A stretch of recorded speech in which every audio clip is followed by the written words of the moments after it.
全国のおもちゃプロレスファンの皆様、こんにちは。ご視聴のお客様がいらっしゃるのかどうかも謎のこのプロレス祭り。しかし会場では大勢のおもちゃ観客が始まりのゴングを待ち望んでおります。ルールはロープなし、過激な試合が予想されます。この興奮の渦の中、最初に登場したのはウミガメの武蔵。これは恐ろしいほどの竹利用だ。その笑顔からは想像しがたい強靭な技を繰り出します。奴は本当にウミガメなのか。場外から突然のドロップキック、ウルトラマンベリアルが派手にリングイン。いきなり序盤からのラスボス登場に場内は大歓声。すかさずベリアルの足を捉えようとする武蔵。しかしつかめない。ウミガメの手ではうまく捉えることができません。武蔵捉えました。ベリアルの足を取った。武蔵はどうやってベリアルの足を掴んでいるのか。皆目見当がつきません。ベリアル逃れられません。ここで来るか、来てしまうのか。大雪山亀おろし、大雪山亀おろしだ。大技が決まりました。武蔵が連続技に入る。ダイビング亀ボディープレス、決まった。ベリアル動けない。ああ、ベリアルが判定に不服のようです。武蔵が割って入る。これは序盤から大波乱となりました。第2戦はレッドキングとブラックキング。今大会は狂気攻撃、光線技は反則となります。岩を投げたり、口から光線を出したりはできません。パワーファイター同士の相撲に近い戦いとなりそうです。これは何でしょう。すくい投げでしょうか。起き上がったレッドキング、2人でもっと強い相手と戦おうと提案。タッグを組んだところへ鼻毛がリングイン。プロレスに生きて44年、我が家のレジェンドプロレスラー鼻毛。激しい威嚇になんと地響きが起きています。2人は圧倒されている。鼻毛の頭を抑え込めるか、果たして抑え込めるのか。鼻毛が2人を振り払った。すごい迫力です。まるでオプトムシだ。パンダだけど。ここで鼻毛2人まとめて、これはサンセットフリップか。いや、パンダでんぐり返しともいう。決まりました。ウルトラマンとダダによるエキシビジョンマッチも行われ、試合は和やかに続きます。最大限の威嚇をしながら登場したタウリン君。しかしこれは相手が悪かった。一声吠えられると逃げ帰ってしまいました。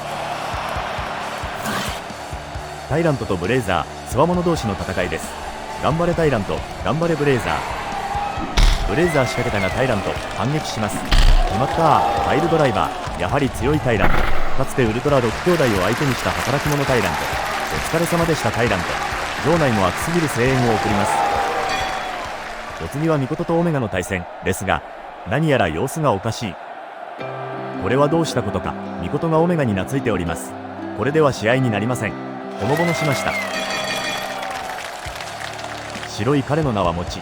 元はセリアの100円クッションですが、もちと名付けた瞬間、彼に自我が芽生えました。粘りのある引き締まった筋肉、趣味は筋トレ、毎日の腹筋は欠かさない。対戦相手は大桑型のガタムラーです。両者ともに大きな体格、これは見応えがあります。もちはなんとかガタムラーの懐に入りたい。しかしガタムラーのハサミに捕まった。これは危険だ。ガタムラーは得意のスリーパーに入るつもりです。もち逃げられるか、もち逃げ切れるか。もちが高速を外した。もちどうする、もちどうする、もちガタムラーの下に滑り込んだ。もちブレーンバスター、ガタムラーを観客席に突っ込んだ。もちいい。最後にリングへゆっくりと入ってきたのは、やはりこの人、ウルトラマンベリアルです。そこへ白と黒のグリズリーが飛んできた。いや、パンダだ、鼻毛ロケット。まさに晴天の霹靂、レジェンド、鼻毛がラスボスベリアルに立ち向かう。ベリアルがうめきながら立ち上がります。怒っている。これはポンプンしています。両者睨み合いました。鼻毛の主食は肉とニンニク。鼻毛吠えた、吠えました。恐ろしい声。もはやパンダとは思えない。俺は笹は食べない。以前に鼻毛はそう語っていました。ベリアル、あのレッドキングとブラックキングが抑えきれなかった鼻毛をたった一人で抱え込んでいます。さすが悪のカリスマ。ベリアル、投げた。そしてすぐさま起き上がる。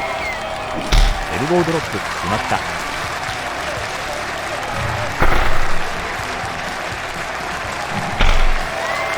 ベリアル、レジェンド、鼻毛に勝ちました。俺は不死身だ。